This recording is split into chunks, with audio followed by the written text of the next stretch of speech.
Bismillahirrahmanirrahim. Alhamdulillahi Rabbil Alamin. Ar-Rahmanir-Rahim. Maliki yaumiddin. Iyyaka na'budu wa iyyaka nasta'in.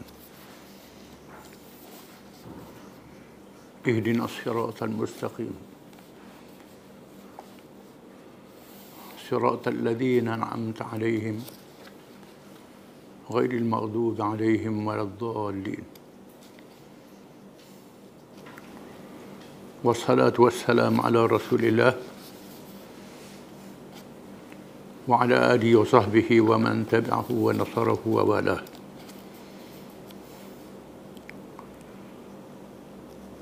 ربنا زدنا علما وارزقنا فهما وحكمة.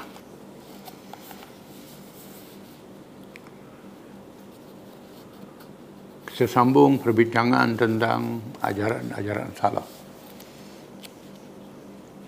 ataupun ajaran-ajaran yang sesat.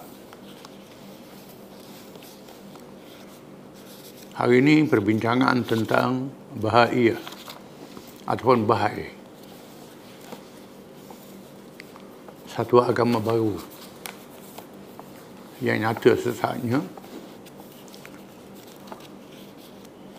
Ajaran ini lahir di Iran di akhir abad ke-19 Masihi. Apabila Al-Bab, pemimpin ajaran Al-Babiyah yang kita baca minggu lepas, dijatuhkan hukuman bunuh oleh kerajaan Iran. Dia telah meninggalkan dua orang pengikut yang terkenal di kalangan penganut ajarannya, yaitu Mirza Yahya Nur yang bergelar Subuh Azal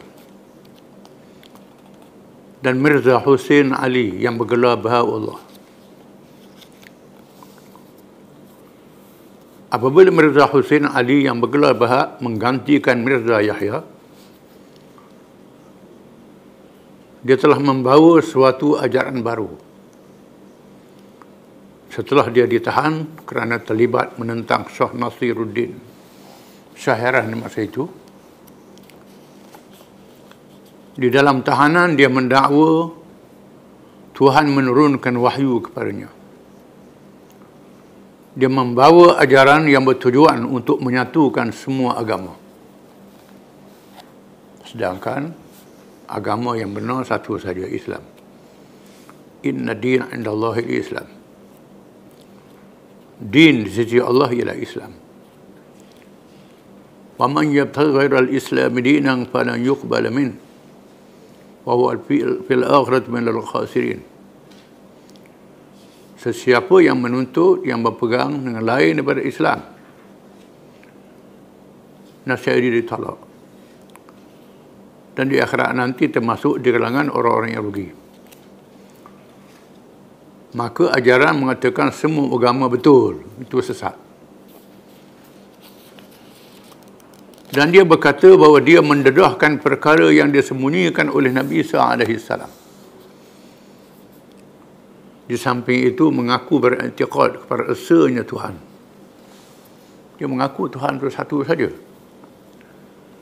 tetapi memasukkan di dalam iktikadnya kepercayaan unsur batiniyah, unsur kebatinan, dan meminda hukum-hukum dengan memberi hak kepada akal, boleh menentukan halal dan haram, bukannya hukum syarak. Dalam perkara ibadat, mereka membezakan beberapa perkara. Jadi halal haram ni ikut hukum akal, macam Mu'tazilah. Mu'tazilah ya mereka yang berpegang dengan falsafah, menggunakan akal semata-mata. Jadi bab agama pun nak pakai akal. Mu'tazilah termasuk dalam ajaran yang menyeleweng. Di antara ajarannya ialah sembahyang diwajibkan kepada yang baligh secara seorang diri. Tidak ada sembahyang jamaah, melainkan sembahyang jenazah. Kiblat sembahyang ialah di mana letaknya kubur Bahak, iaitu di Aqsa, Palestin, Israel sekarang. Jelas dia mendapat perlindungan Israel. Jumlah sembahyang ialah 9 rakaat. Dalam 3 peringkat ialah 1. Sembahyang besar. Pada bila-bila masa yang dirasakan hendak sembahyang, sesiapa yang menunaikannya tidak perlu lagi sembahyang pertengahan dan sembahyang kecil. Pakai sembahyang sekali je. Bab sembahyang pertengahan disyaratkan dalam 3 waktu, iaitu subuh, zuhur dan petang. Sesiapa yang menunaikannya tidak perlu lagi sembahyang besar dan pertengahan. Jim sembahyang kecil, yang ketiga sembahyang kecil. Syaratnya mestilah waktu gelincir matahari. Sesiapa yang menunaikannya tidak perlu lagi sembahyang yang besar dan sembahyang pertengahan. Ini kesesatan dia. Sembahyang mayat mengandungi 6 takbir. Selepas sembahyang dibaca bacaan yang dimaksudkan sebanyak 19 kali. Bukan baca Fatihah, bukan baca selawat, tak. Ada bacaan dia sendiri. Sembahyang dibolehkan meninggal kepada sesiapa yang musafir atau lemah, seperti kerana sudah tua atau kerana sakit. Hukumnya seperti orang-orang perempuan yang datang haid dan nifas. Tak payah qada, tinggal. Sembahyang itu mestilah berwuduk. Maka sesiapa yang tidak boleh menggunakan air, maka cukuplah dengan menyebut nama Tuhan yang ditentukan sebanyak 5 kali. Ini semua mengaku. Puasa, ibarat puasa. Bulan di sisi mereka ialah 19 bulan, bukan 12. Mungkin dia pakai tahun Parsi, Purba, 19 bulan. Di mana yang akhirnya menjadi bulan puasa. Di akhir puasa ada hari raya, dinamakan Hari Nuruz. Dimaafkan meninggalkan puasa kerana sesiapa yang sakit, kepada sesiapa yang sakit atau musafir atau lemah dengan tidak diwajibkan qada. Tak ada qada. Mengarut. Yang ketiga, haji. Haji diwajibkan kepada orang lelaki sahaja. Orang perempuan tidak diwajibkan kepadanya menunaikan haji. Tempat menunaikan haji itu ialah tempat kediaman Bahak, bukan Mekah. Tempat buangan Bahak ketika dibuang ke Iraq, atau tempat kediamannya di Shiraz. Shiraz ini di Iran. Di situ tempat haji dia. Yang keempat, zakat.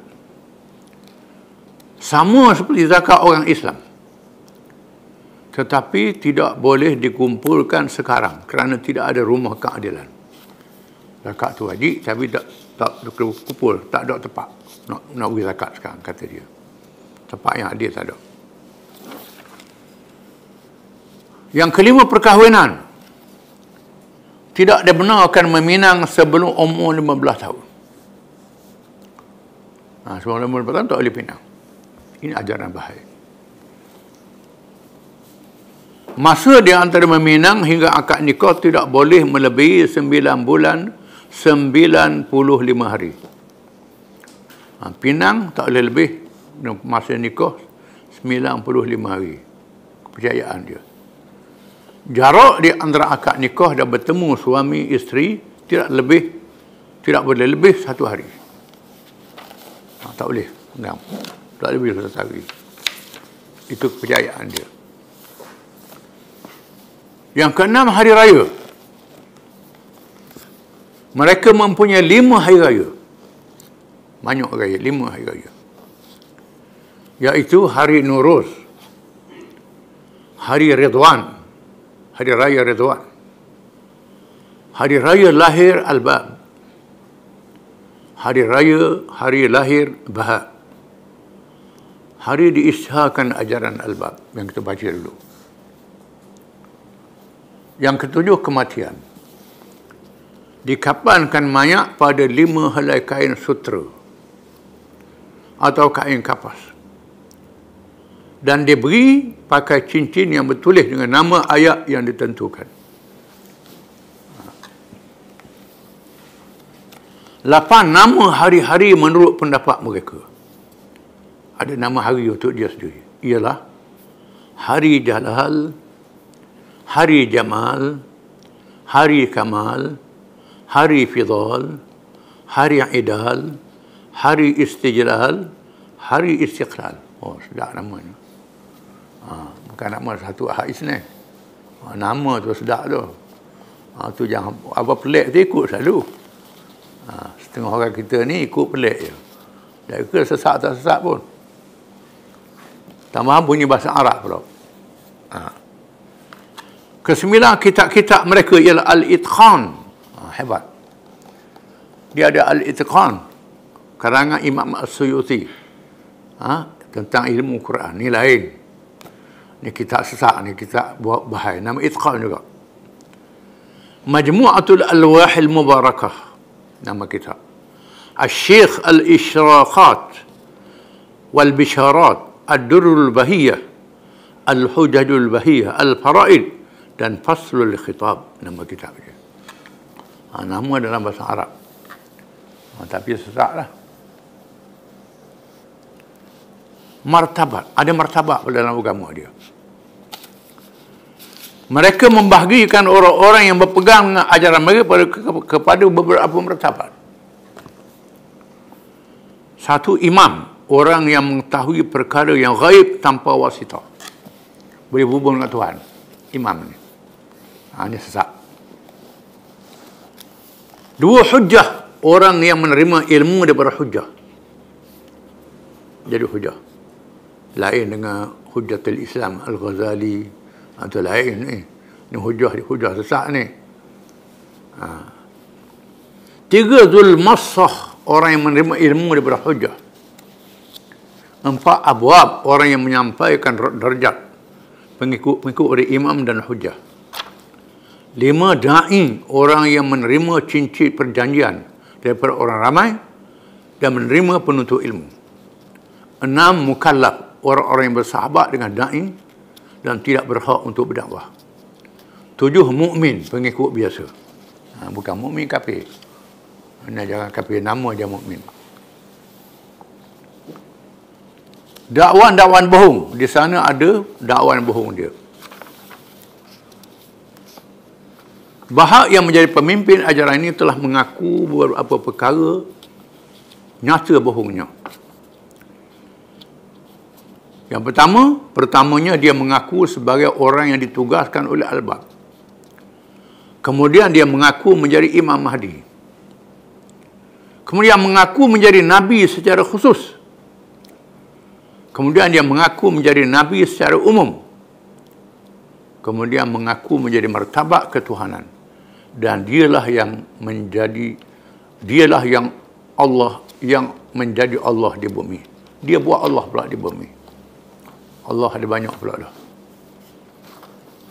Allah di langit, Allah di bumi. Ini semua bohong. Allah satu saja. 2, mendakwa bahawa orang-orang yang menjadi imam dalam ajarannya mendapat limpah ilahi dan nur Allah. Dan orang-orang menjadi mahdi dan imam-imam selepasnya mencapai martabat maksum, bersih daripada dosa. Penentangan. Apabila ternyata kesesatannya, maka umat Islam di seluruh pelosok dunia telah menentangnya dengan sekeras-kerasnya. Pemimpin dan pengikutnya menerima tindakan keras oleh pemerintah Iran. Pemerintah Iran yang Syiah pun menentang. Sebab Syiah Iran ni Syiah Imamiyah, Islam. Jadi jangan kita campur aduk dengan hak yang sesat-sesat ni. Ni hak setengah sesat tu tak tahu hak sesat ni lain. Ni lain, hak rakyat lain. Dalam satu perkataan saja yang sesat, tak siapa dah sekarang ni. Jadi hak ni duduk sebarnya. Ini semua kerja mereka. Kerja mereka dan tutupan mereka. Dan banyak ustaz-ustaz kita yang tak baca. Duduk dengar dakwah mengarut ni. Memanglah ada yang mengarut tu. So, pemimpin dan pengikut menerima tindakan yang keras oleh pemerintah Iran dan khilafah Utsmaniyah. termasuk kerajaan Uthmaniyah di Turki. Era menentang, sama. Dan dibuang daerah di atas desakan dan kesusahan masyarakat Islam, sehingga memaksa ketuanya berpindah ke Eropah dan Amerika. Eropah melindungi dia, Amerika melindungi dia. Dan akhirnya berusaha balik ke Haifa, Palestin untuk dijadikan markas dengan memindahkan Baitul Bab, Maya Al-Bab untuk dikebumikan di situ dan menyebar ajarannya ke merata tempat. Israel melindungi dia di Haifa. Sekarang ada pusat di Haifa, Israel. Ini kerja Israel apa ni? Israel dengan Amerika dan sekutu-sekutu dia. Tujuan lawan orang Islam dari segi pemikiran. Walaupun ajaran sesat ini mendapat tentangan hebat daripada umat Islam, tetapi mereka mendapat perlindungan penjajah Inggeris.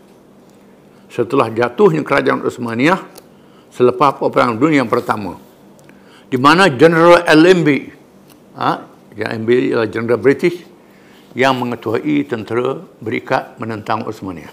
General Allenby. British, Perancis dan Barat menjatuhkan Uthmaniyah. Di mana General Allenby ni ada cerita dia bila dia masuk ke Palestin dan masuk ke Syria, dia ziarah kubur Salahuddin Al-Ayyubi dan kata, "Wahai Salahuddin, aku mari dah." Dia mati dah. Sebab Salahuddin Al-Ayyubi mengalahkan salib kan. Aku mari dah. Mari dah. Bangga dia. Di mana General Allenby yang menjadi pemerintah Inggeris di Palestin telah mengadakan lawatan hormat kepada ketua agama Bahai yang berada di Haifa di Palestin masa itu, dengan arahan kerajaan Inggeris, kerajaan British, dan mengundian kepada pingat Raja Inggeris, Sir pingat atau apa pingat Lord apalah, Inggeris beri pingat pada dia. Ni terang dan nyata bahawa penyebaran ajaran Bahai mendapat sokongan musuh-musuh Islam dari kalangan Kristian dan Yahudi dengan tujuan mengganggu umat Islam dari dalam dengan cara menimbulkan masalah-masalah akidah, perkara-perkara syariat yang menjejaskan akidah. Di antara buktinya ialah penyebaran teori menolak hadis yang dilakukan oleh Rashad Khalifah yang diketahui akhirnya sebagai pengikut agama Bahai. Pengikut dia Kasih Ahmad sini. Akan timbul lagi perkara-perkara lain yang sengaja dia ada-adakan supaya orang Islam yang jahil dan tidak berminat untuk mengaji agama mudah terpengaruh dengannya. Ajaran babi Bahai juga berpecah pada beberapa mazhab selepas binasanya ketua besar mereka. Menurut kajian mereka mempunyai 5 mazhab. 5 mazhab dia. Iaitu Azaliyah, pengikut Subuh Azal, Mirza Yahya Nur. 2 Bahaiyah, pengikut Bahaullah, Mirza Husin Ali. 3 Khalis, pengikut Al-Bab. 4 Babi Bahai Abbasi, pengikut Abdul Bahab, Abbas Afandi. 5 Nafidun, pengikut Mirza Muhammad Ali. Pengikut dia. Dia tersebar sepelosok dunia. Dan puak-puak ni kaya. Kaya kerana British Amerika memberi kebebasan kepada dia untuk ekonomi, untuk menjaga kekayaan, kumpul kekayaan, tujuannya untuk lawan Islam. Nampak zahirnya macam Islam, tetapi mereka adalah bukan Islam, yang berpura-pura Islam, membawa ajaran sesat, dilindungi oleh kuasa-kuasa barat. Wallahu a'lam.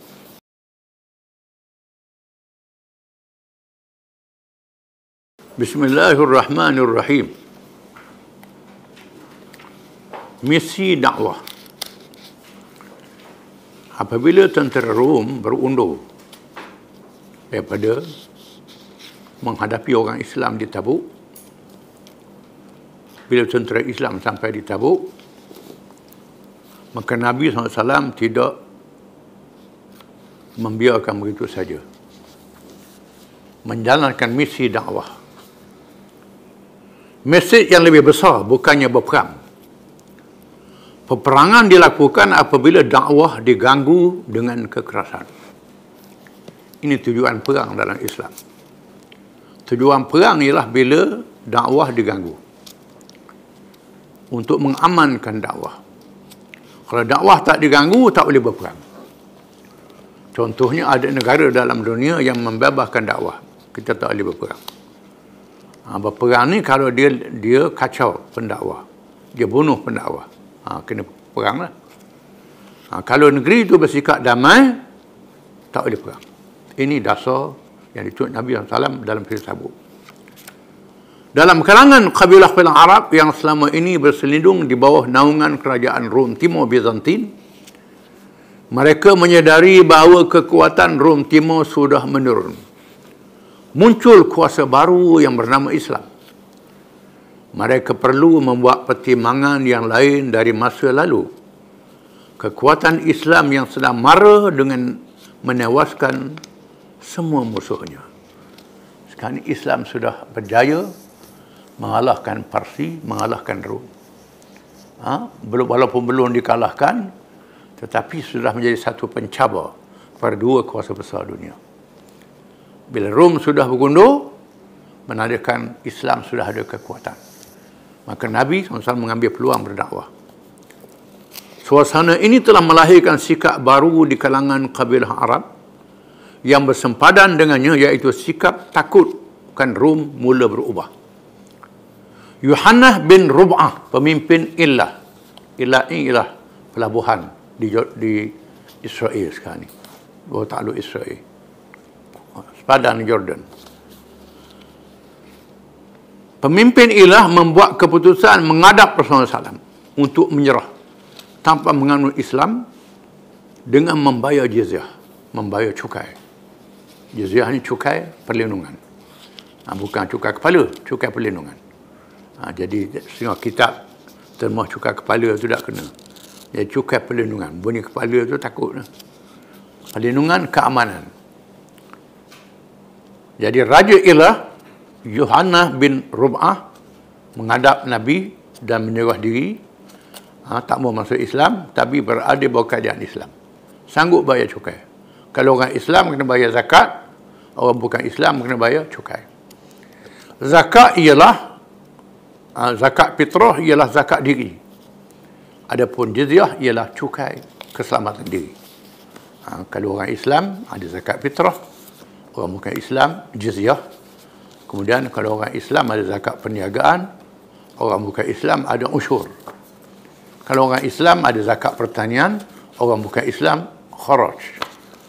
Beza. Beza antara cukai dengan zakat ni. Zakat ni wajib sepanjang masa. Sama ada kerajaan Islam ada ataupun tak ada, zakat tetap wajib. Dan tak boleh dihapuskan. Adapun cukai pada orang bukan Islam, tak ada kerajaan, tak ada cukai. Dan kerajaan boleh hapus cukai. Keadaan tertentu.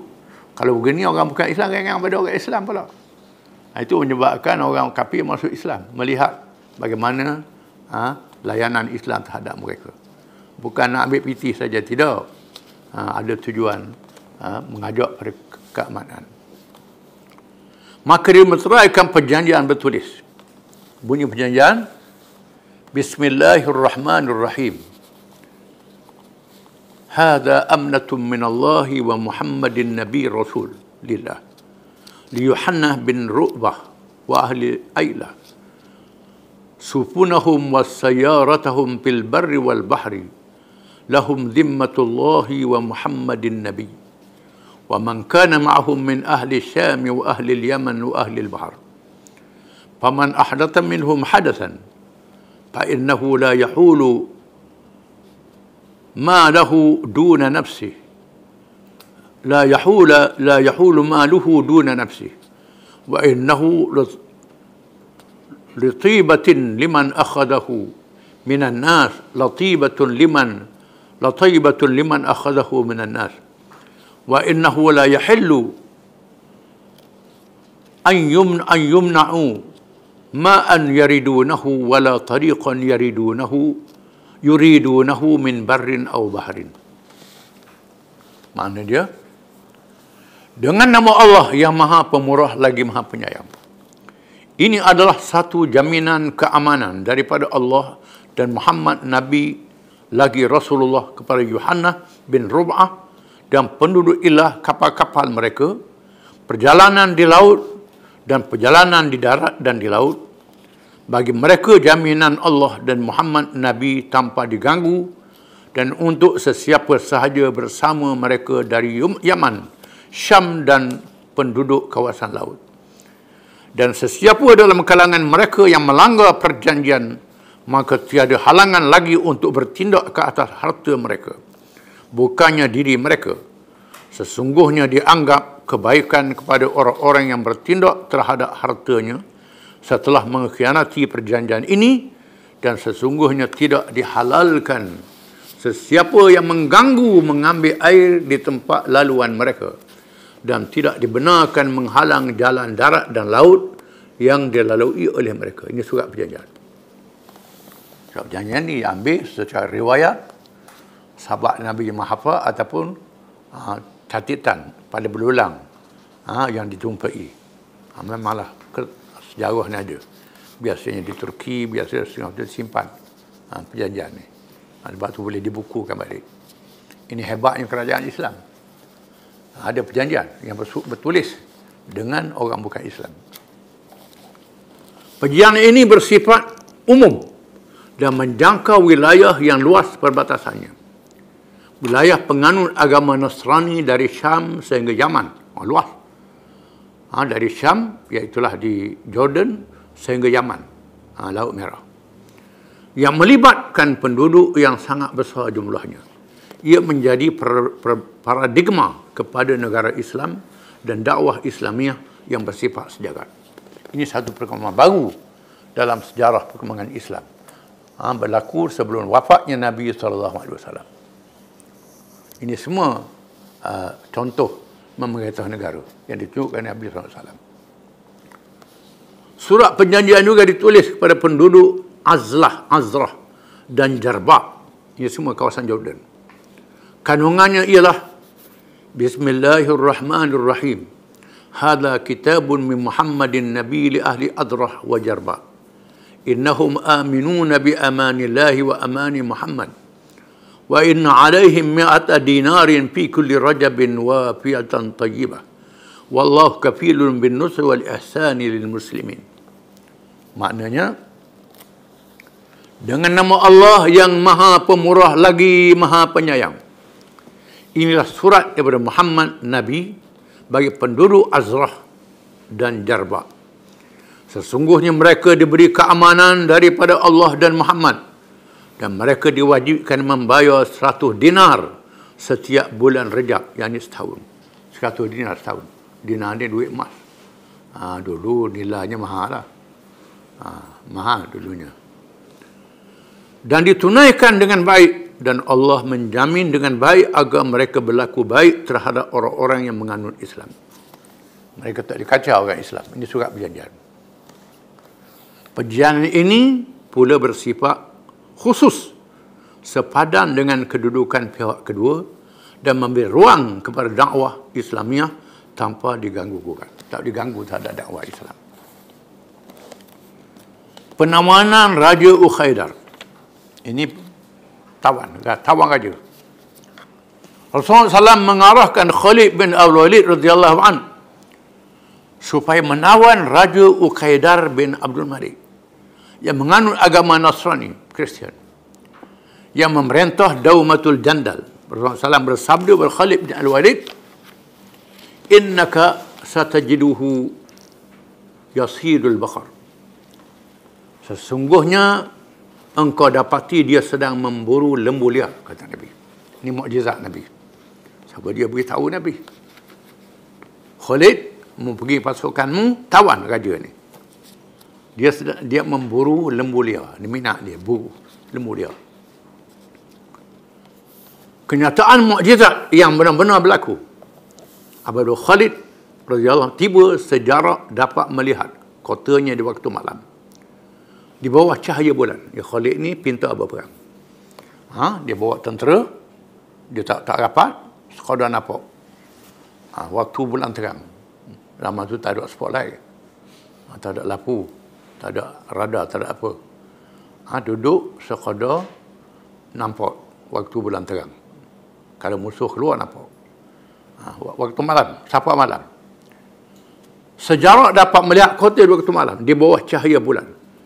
tiba-tiba melihat Raja Uqaidah bersia-sia di atas mahliganya bersama pemaisurinya. Nampak? Kayang-kayang atas mahliga. Tiba-tiba muncul lembu liar berhampiran kotanya dan dilihatnya. Mari lembu liar. Macam Nabi sebut. Lembu liar. Lalu dia memerintah, dia sediakan kuda, senjata dan pengiring-pengiring. Suruh siap kuda, senjata dan pengiring dia. Pengawal dia ramai lah. Sebaik saja dia sedang memburu, tiba-tiba dia dan pengiringnya diserbu oleh pasukan Khalid dan berjaya menawannya dan membunuh adiknya putera Hasan. Adik raja dibunuh. Kerana mungkin dia berlawan. Khalid mengambil pakaian hiasan luarnya yang sangat cantik. Pakaian luar dia sangat cantik. Ditenun daripada sutera yang indah serta disulam dengan benang emas yang cantik. Raja, emas pada masa itu banyak, benang emas yang cantik. Khalid mengarahkan salah seorang anggota pasukannya supaya membawa pakaian yang indah itu kepada lebih dulu kepada Rasulullah SAW. Buat balik pakaian ni atau ke Nabi dulu. Pakaian yang cantik dengan tekat dengan benang emas daripada sutera. Apabila pakaian itu dipamerkan, ramai para sahabat radhiyallahu anhum yang mengerumuni dan menyentuh dengan tangan dan terlalu kagum dengan kecantikannya. Heran tengok pakaian. Tak dia tengok begitu cantik daripada sutera dengan benang emas. Tiba-tiba Nabi bersabda, "Ata'jabuna min hadha?" Nabi kata, "Ata'jabuna min hadha? Fawalladhi nafsi biyadihi lamanadilu Sa'd bin Mu'adz fil jannah ahsanu min hadha." Adakah kamu merasa hairan dengannya? Demi Tuhan yang diriku berada di dalam tangan kekuasaannya, sesungguhnya sapu tangan kepunyaan Sa'd bin Mu'adz di dalam syurga lebih cantik daripada ini, kata Nabi. Sa'd bin Mu'adz ialah pemimpin asal yang mati syahid dalam perang Khaybar, perang Ahzab. Dia dapat cedera masa perang Ahzab, cedera parah, dan Nabi arahkan supaya didirikan khemah dekat Masjid Nabawi untuk dirawat. Dia sedang cedera pada masa itu. Dipanggil tabib, doktor lah sekarang, untuk membuat rawatan sedang cedera. Ini adalah hospital yang pertama dalam sejarah. Biasanya orang sakit berubat di rumah, tapi Nabi buat khemah, tempat rawatan di masjid. Ini hospital dalam sejarah manusia. Nabi mengajar buat hospital, ada jururawat, ada tabib untuk merawat Sa'd bin Mu'adz. Dan bila Nabi menyerang Bani Quraidah, orang Yahudi yang khianat dalam Ahzab itu, bila Nabi balik, kita dah baca kisah dia, dan pada masa Madinah kena kepung, orang Yahudi Bani Quraidah ni khianat terhadap perjanjian dengan Nabi. Iaitulah mengadakan perjanjian dengan musuh untuk membenarkan musuh menyerang Madinah melalui kampung dia. Tiba-tiba tentera Ahzab kalah dan Nabi balik, malaikat Jibril turun, Jibril kata, "Muhammad, mu nak buang baju dah." Malaikat tak buang baju perang lagi. Pergi ke Bani Quraidah. Lalu Nabi yang mengarahkan tentera Islam bergerak ke kota Bani Quraidah dekat Madinah juga, dan dikepung. Akhirnya Bani Quraidah menyerah kalah. Oleh kerana Sa'd bin Mu'adz di masa belum Islam ni, dia rapat dengan Bani Quraidah. Dia minta Sa'd bin Mu'adz ni dibawa untuk mengadili. Nabi kata, serah kepada Sa'd bin Mu'adz untuk mengendalikan urusan Bani Quraidah. Bila Sa'd bin Mu'adz siapa, dipapah, diusung. Apa hukum dia? Sa'd bin Mu'adz kata, yang perempuan, kanak-kanak ditawan, yang balik dibunuh. Maka berlakulah hukuman bunuh terhadap Bani Quraidah. Peristiwa yang orang tadi kata pembunuhan ramai-ramai. Itu kan dia khianat. Dia khianat kepada Islam. Dan Sa'd bin Mu'adz syahid dengan luka itu. Dan Nabi kata, arah bergoncang dengan kematian dia. Itu Nabi kata ni, sapu tangan dia molek pada ni lagi. Dia dalam surga. Bila Khalid bin Walid membawa Uqaidah ke hadapan Rasulullah SAW, dijamin keselamatannya. Ditawan raja ni. Ditawan, dibawa menghadap Nabi. Dan tak dikacau. Dia layan dengan baik. Seterusnya dibebaskan dan menerima suluh perdamaian dengan bayaran 2,000 ekor unta, 800 binatang ternakan, 400 perisai 400 banyak senjata dia, dan 400 tombak dan bayaran jizyah. 400 bilah tombak. Banyak 400 bilah ni, berapa berkah kata. Tombak dan dibayar cukai jizyah. Perjanjian ini menandakan bahawa perbatasan atau sempadan negara Islam sudah menjangka luas sehingga secara langsung dengan sempadan kerajaan Rom Timur Bizantin. Wilayah Islam sudah jadi luas. Daripada Yaman sampai kepada Jordan. Sudah luas wilayah Islam zaman Nabi SAW. Bayaran jizyah dan jaminan memberi keamanan bergantung kepada kemampuan kerajaan Islam menjaga keamanan untuk mereka. Apabila kerajaan Islam tidak mampu memberi keamanan kepada mereka di zaman Khalifah Umar bin Al-Khattab radhiyallahu an, maka panglima tentera Islam Abu Ubaidah Amir bin Jarrah radhiyallahu an memulangkan semula kepada mereka bayaran yang diberi kepada kerajaan Islam. Hal ini begitu menakjubkan mereka. Kesan dari itu mereka lebih rela berada di bawah naungan kerajaan Islam yang adil, walau pada masa itu mereka masih menganut agama Kristian yang sama dengan kerajaan Bizantin. Jadi bayaran cukai ini ialah kerana Islam wajib memberi perlindungan. Dia tidak dikerah menjadi tentera. Tak dikerah. Mu kerjalah buat kerjamu. Orang bukan Islam. Ibadatmu bebas. Keamananmu terjamin. Jadi kamu kena bayar cukai. Cukai keamanan kepada Islam. Bila Nabi wafat, zaman Abu Bakar wafat, zaman Sayyidina Umar, tentera Rom balik semula nak serang. Di jumlah ada ulama kata 500,000, ada ulama kata 1 juta tentera Rom. Jumlah yang sangat besar. Orang siap pergi ke Yarmouk, di Jordan ke Yarmouk. Terkena perang Yarmouk, di mana Islam mengalahkan 1 juta tentera Rom.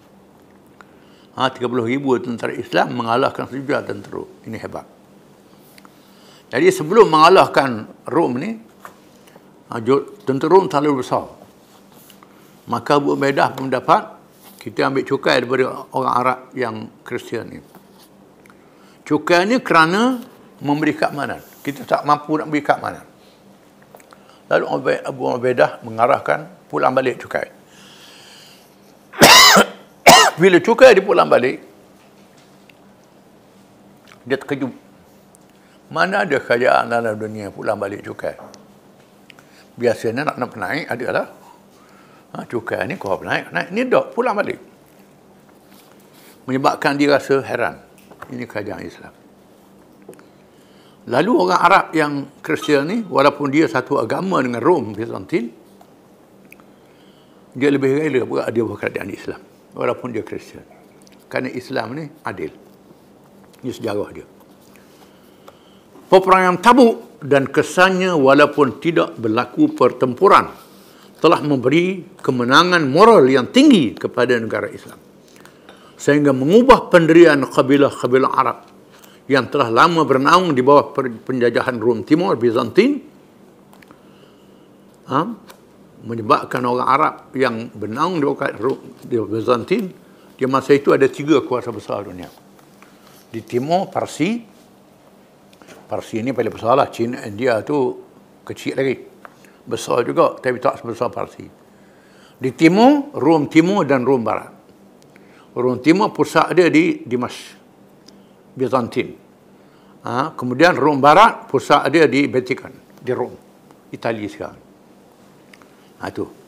Jadi bila jatuh zaman Sayyidina Umar, dia berpindah ke Konstantinopel.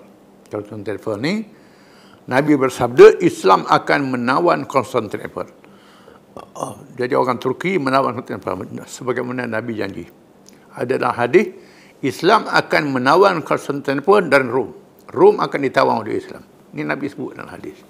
Menandakan Itali akan jatuh pada Islam. Wallahu alam, bila kita tak tahu. Jadi masa depan untuk Islam itu masih ada. Ini ada dalam hadis. Ada dalam hadis. Bila Nabi sebut, berlakulah. Bila Nabi kata orang Islam akan menakluk Konstantinopel. Walaupun 1000 tahun, Konstantinopel ditakluk oleh tentera Turki. Nabi kata akan menakluk Rom. Rom Itali akan ditakluk oleh Islam. Akan tiba masanya. Kita tak tahu, dan ilmu Allah. Bila Nabi sebut, akan berlaku. Terdapat 3 kesimpulan penting yang dihasilkan oleh peristiwa Tabuk yang tidak mencetuskan peperangan. Yang pertama, mendapat maklumat terperinci tentang kabilah-kabilah Arab di sekitar perbatasan Bizantin yang berkuasa di bumi Syam, di mana tercetus di dalam hati-hati mereka kehebatan Islam agar mereka tidak merasa kerdil di hadapan kuasa besar dunia itu apabila melihat ketidaksediaan berdepan dengan tentera Islam.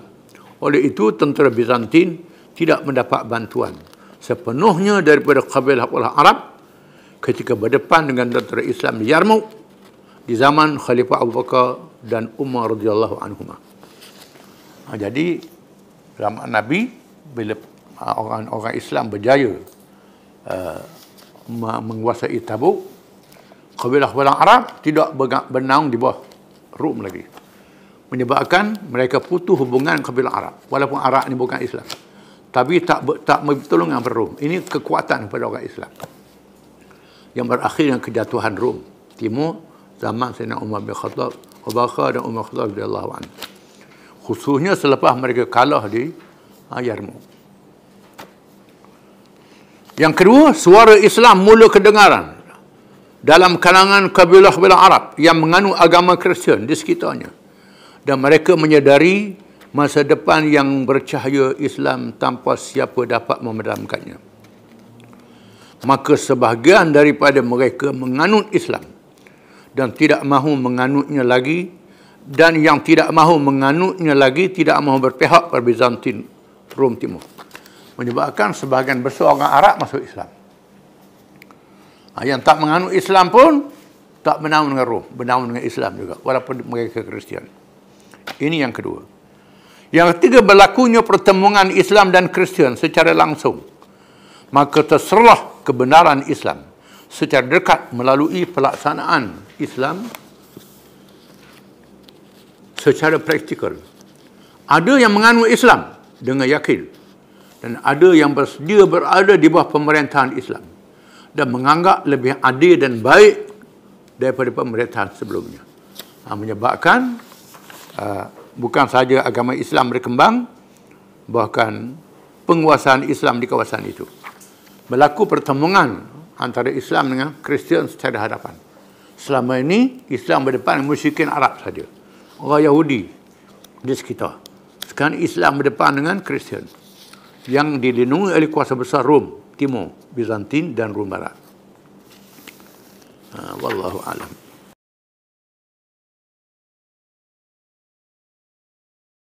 A'udzu billahi minasyaitonir rajim. Innal ladzina yakfuruna bi ayatillahi wa yaqtuluna an-nabiyyina bighairi haqq wa yaqtuluna alladhina ya'muruna bil qisti minan nas fabashshirhum bi'adzabin alim. Ulaika alladhina habitat a'maluhum fid dunya wal akhirah wa ma lahum min nasirin.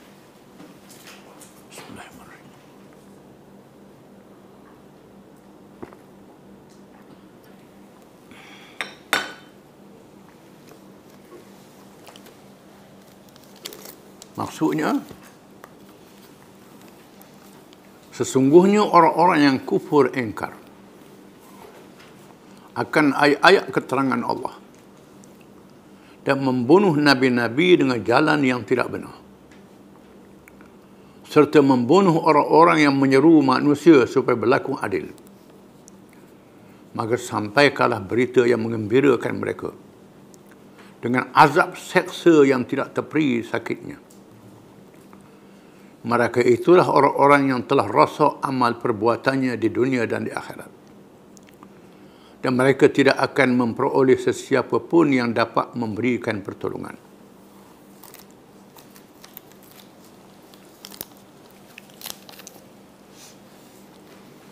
Ayat ini mendedahkan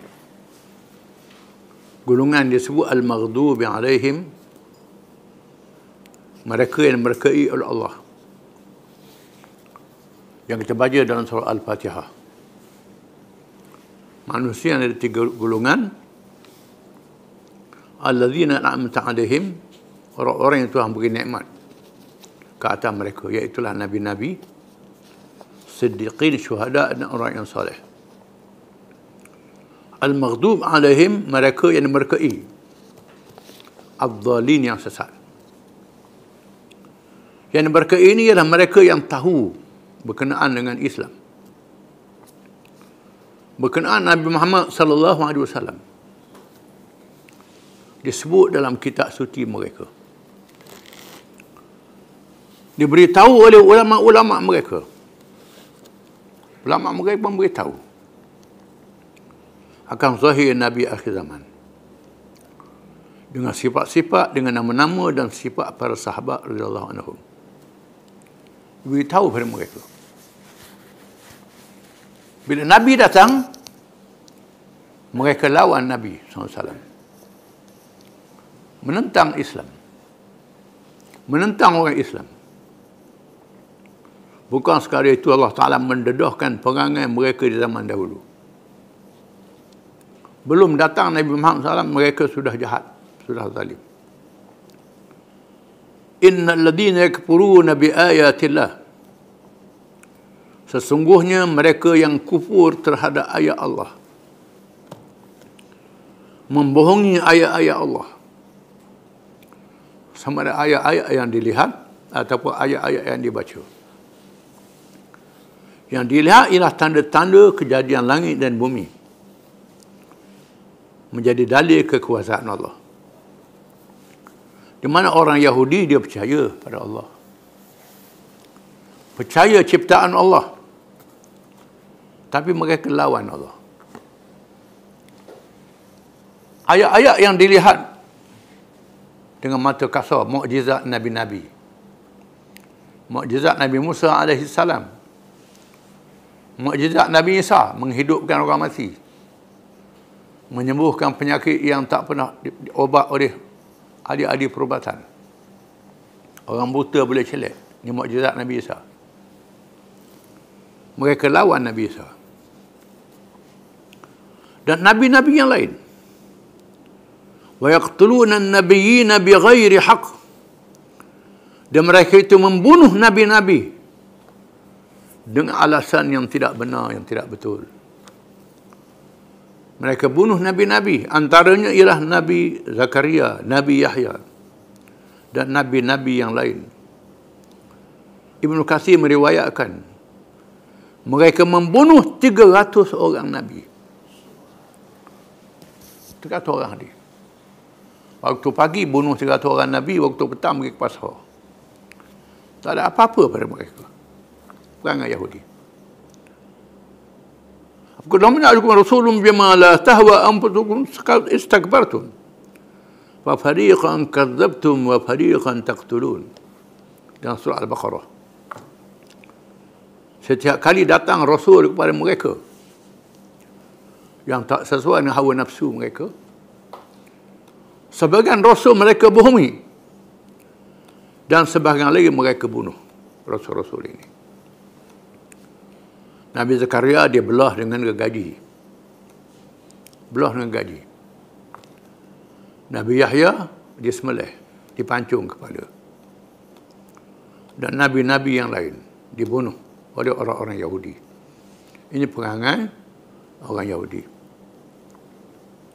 Mereka tahu itu nabi-nabi Allah. Nabi Yahya menghalang Raja Herodos berkahwin dengan anak tiri dia. Dia nakkan anak tiri dia. Anak tiri dia lawa. Mak tiri ni pula nak suruh raja kahwin dengan anak-anak dia. Satu hal, mak tiri ni nak ke raja lah, tak apalah, raja nak ke anak dia pun sanggup. Dipanggil Nabi Yahya. Nabi Yahya kata, tidak halal padamu.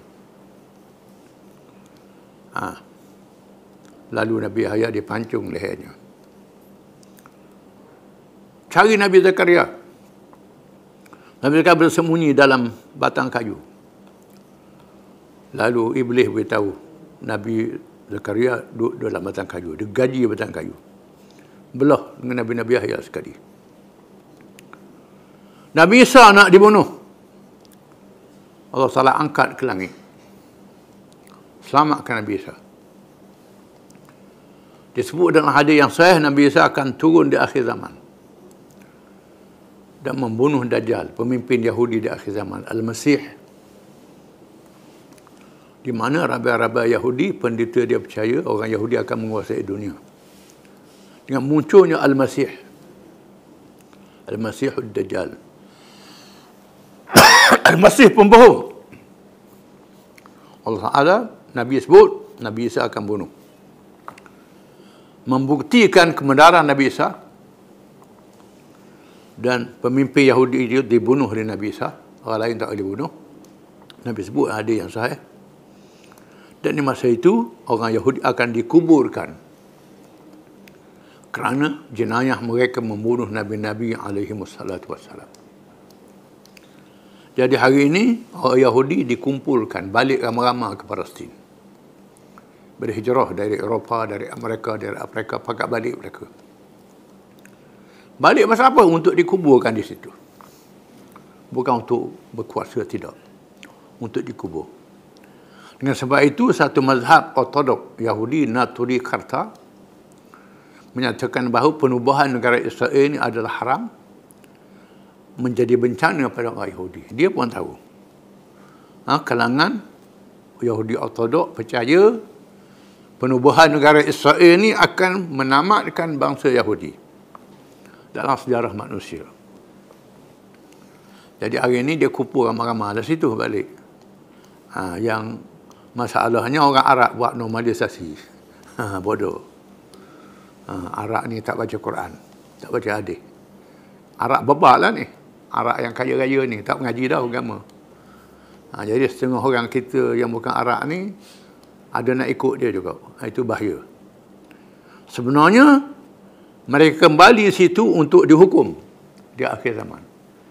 Ini akan berlaku. Tiba masanya Yahudi akan dihapuskan. Yaqtuluna alladhina ya'muruna bil qisti minan nas. Dan mereka membunuh pendakwah-pendakwah dan ulama-ulama. Ulama-ulama, pendakwah-pendakwah dibunuh. Kerana ulama-ulama yang menegur kemungkaran berlaku. Dibunuhnya ulama-ulama ini. Dibunuh ulama-ulama ini. Orang Arab pun ada juga hari ni, ikut Yahudi ni. Takak Imam Masjid Mekah. Imam Masjid Mekah ada berapa orang ditahan. Banyak ulama-ulama yang ditahan hari ni kerana menegur. Mengkritik kerana mengadakan hubungan normalisasi dengan Israel. Ulama-ulama ditahan. Inilah Nabi kata, umat aku akan terpengaruh Yahudi di akhir zaman. Tatab'un sunnata alladziina min qablikum shibran bi shibrin wa dhira'an bi dhira' hatta law salikhu la salaktumuh. Umat aku, kata Nabi, akan terpengaruh Yahudi senyeka demi senyeka, sehasta demi sehasta. Sehingga Yahudi masuk dalam lubang biawak, masuk sama. Qaulul Yahud wa Nasara ya Rasulullah. Sahabat tanya Yahudi dan Nasara ya Rasulullah, kau ada paman, siapa lagi? Memanglah orang Arab yang kaya hari ini sudah leka, terpengaruh dengan Yahudi, terpengaruh. Akan menerima akibatnya. Jaga-jaga, ini adalah fitnah akhir zaman. Fitnah akhir zaman, bencana di akhir zaman akan berlaku. Disebut dalam Quran, mereka membunuh pendakwah-pendakwah dan orang menyeru kepada kebaikan dan keadilan. Abashirhum bi'azabin alim. Beri berita gembira kepada mereka, Tuhan kata. Begitu gembira dengan azab yang pedih, azab neraka. Nak sangat. Mereka akan terima azab yang pedih, yang menghinakan mereka, yang berhak kerana mereka mengkufurkan ayat Allah, membunuh nabi-nabi dan membunuh ulama-ulama, pendakwah-pendakwah yang mengajak pada agama Allah.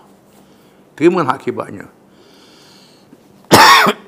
Ulaika alladzina habitat a'maluhum fid dunya wal akhirah wa ma lahum min nasirin. Mereka itu ialah orang-orang terhapus semua amalan baik mereka di dunia dan akhirat.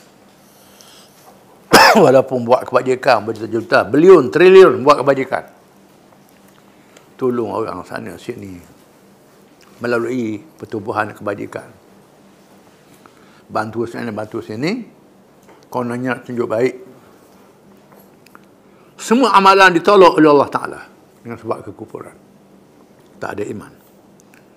Dunia tak ada berkat, akhirat neraka. Wa ma lahum min nasirin, tak ada penolong bagi mereka.